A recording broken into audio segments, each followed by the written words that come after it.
चलो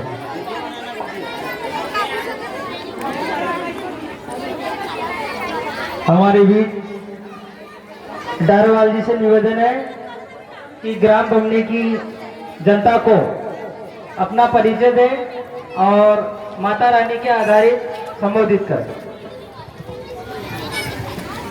बोलो दुर्गा मैया की, प्रेम से बोलो, मिलकर बोलो। माँ दुर्गा भवानी के चरणों में सत सत नमन और बमनी की पावन भूमि को मैं सत सत नमन करता हूं। और यहाँ पर शक्ति, माँ दुर्गा की शक्ति और मेरे युवा भाइयों को सत सत नमन करता हूं। मैं भवनेंद्र डारवाल गर्राबोड़ी से एक गरीब किसान का बेटा आपके बीच आया हूं मां दुर्गा के आशीर्वाद लेने के लिए और आप सब लोग का आशीर्वाद लेने के लिए। मुझे आप सब लोग का आशीर्वाद चाहिए क्योंकि कटंगी विधानसभा का मैं प्रत्याशी हूं। आज मैं गरीब पीड़ित शोषित वंचित की लड़ाई लड़ रहा हूं, एक आदिवासी भाई की लड़ाई लड़ रहा हूं। तो मुझे आप सब लोग का आशीर्वाद चाहिए क्योंकि आज तक हमारे क्षेत्रों में हमने देखा जब हमारे पास लोकतंत्र नहीं था तो राजा का बेटा राजा ही होता था, लेकिन जब हमारे पास लोकतंत्र आया, बाबा साहब भीमराव अंबेडकर ने लोकतंत्र दिया, उसके बाद भी आज पूंजीपति का बेटा ही विधायक, पूंजीपति का बेटा ही सांसद बनता है। क्या हमारे गरीब भाई का बेटा विधानसभा जाना चाहिए कि नहीं जाना चाहिए? गरीब किसान का बेटा विधानसभा जाना चाहिए कि नहीं जाना चाहिए? एक बार जोर से बोलेंगे, गरीब किसान का बेटा विधानसभा जाना चाहिए कि नहीं जाना चाहिए? जाना चाहिए, क्योंकि अब आपका गरीब किसान का बेटा, युवा भाइयों का भाई, पीड़ित शोषित वंचित का बेटा आज मैदान में आ गया है और मां दुर्गा के सामने खड़ा होकर उन बड़े बड़े पूंजीपतियों के विरुद्ध में एक जंग लड़ रहा है।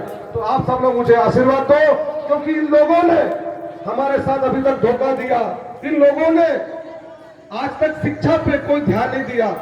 मैं अभी तक देखा कि आज तक कोई विधायक या सांसद कभी कोई स्कूल में कभी भ्रमण करने आया क्या? कभी नजर आया क्या? नहीं आया।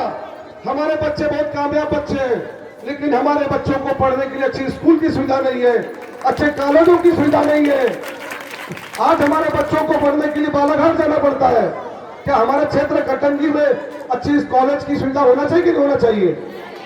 हमारे बच्चों को अच्छी एजुकेशन की सुविधा होना चाहिए कि नहीं होना चाहिए? हमारे बच्चों को अच्छी एकेडमी खेलने के लिए, अच्छे स्पोर्ट खेलने के लिए अच्छी सुविधा होना चाहिए।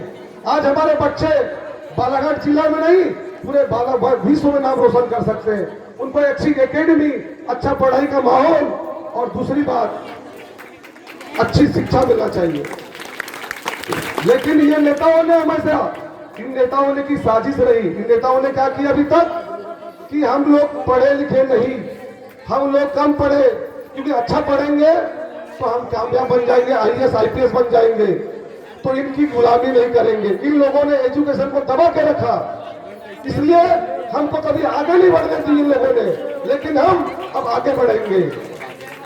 दूसरी बात, हमारे इस क्षेत्र में इतना बड़ा क्षेत्र है, आज हमारी तबियत खराब हो जाती है, बुखार हो जाता है या कुछ ज्यादा तबियत खराब हो जाती है तो हमको कहाँ जाना पड़ता है इलाज के लिए? नागपुर जाना पड़ता है। हमारे कटंगी विधानसभा में अच्छे अस्पताल की सुविधा होना चाहिए कि नहीं होना चाहिए? लेकिन इन लोगों ने कभी ध्यान नहीं दिया मेरे भाइयों इस बार। और ऊपर से आज हमारा किसान भाई इतना परेशान है। आज हम जो अपनी खेती में जो लागत लगाते हैं उसका फल नहीं मिलता। आज किसान को उसकी धान का समर्थन नहीं मूल्य मिलता। आज जो किसान जो लागत लगाता है उसकी लागत का आधा नहीं मिल पाता। तो मैं बोलूंगा किसान को, कांग्रेस बीजेपी की सरकार को, कि हमारे किसान को उसकी धान का समर्थन मूल्य कम से कम प्रति कुंटल 4,000 रुपये मिलना चाहिए। मिलना चाहिए कि नहीं मिलना चाहिए? मिलना चाहिए। तो मैं आप लोगों से आश्वासन दिलाता हूं कि मुझे सेवा का अवसर दीजिए, आपकी लड़ाई लड़ूंगा और ये नहीं मानेंगे तो हम इनके साथ आंदोलन करेंगे, लेकिन आपका हक दिलाएंगे। इन प्यारे बच्चों को अच्छा एजुकेशन दिलाएंगे, इन बच्चे आप सब लोगों को अच्छा हेल्थ दिलाएंगे। आप लोग पूरा एक होकर पार्टी को मत देखो, कांग्रेस बीजेपी को, क्योंकि मैं देखो कांग्रेस बीजेपी टिकट किसको देती है? जिसके पास करोड़ों रुपए होते, अरबों रुपए होते, और ये अरबपति चुनाव के टाइम पे आके हमारे ऊपर इन्वेस्ट करते हैं और चुनाव जीतने के बाद घर में जाके 1 करोड़ को 200 करोड़ कमाने में लग जाते हैं और हमारा कोई ध्यान नहीं रखते। कभी आपने देखे कोई विधायक कभी आज तक 5 साल में जीतने के बाद हमारे बीच में कोई आया है? नहीं आया, चेहरा नहीं दिखाया।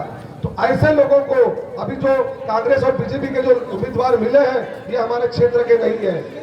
इनको ये लोग अपना वोट खुद को नहीं दे सकते और हमसे वोट मांगने आए। ये लोग खुद का वोट अपने आप को नहीं दे सकते और हमको वोट मांगने आए। इनको इस बार बाहर करना है हमको। आप चाहते हो बाहर होना चाहिए कि नहीं होना चाहिए?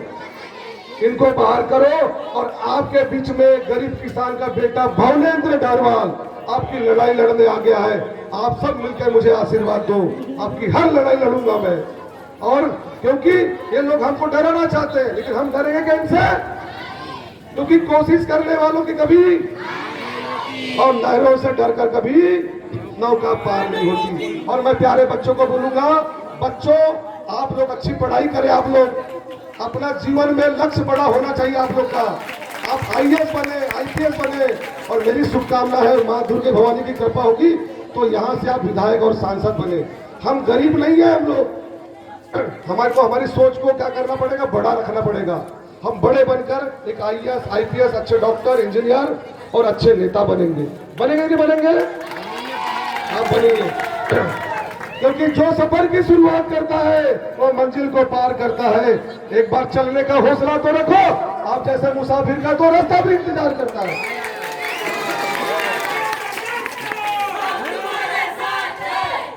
और अपने जिंदगी में कोई अगर कोई कमी रह गई होगी और आप असफल हो गए होंगे, क्योंकि पिछली बार हम आप लोगों के आशीर्वाद से अपना विधानसभा में 3रा नंबर आया अपना।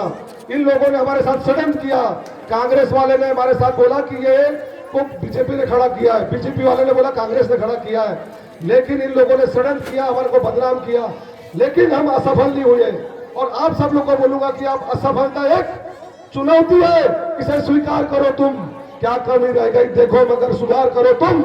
जब तक सफल न हो नींद चैन को त्यागो तुम, नींद चैन को त्यागो तुम, संघर्ष के मैदान को छोड़कर मत भागो तुम। और आखिर कुछ किए बिना ही जय जयकार नहीं होती और कोशिश करने वालों की कभी हार नहीं होती। इसी के साथ आप लोगों ने मुझे समय दिया, समय ज्यादा नहीं लूंगा, बाकी आप समझदार हो। आपके बीच में किसान का बेटा, मजदूर युवा साथी का बेटा मैदान में लड़ रहा है। मुझे आशीर्वाद दो कि ये लड़ाई मैं लड़ूंगा और मुझे शक्ति दो।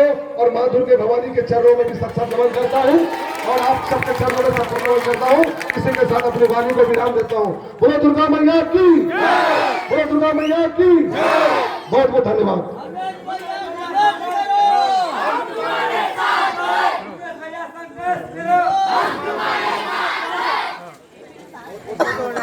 भूपेंद्र भैया जी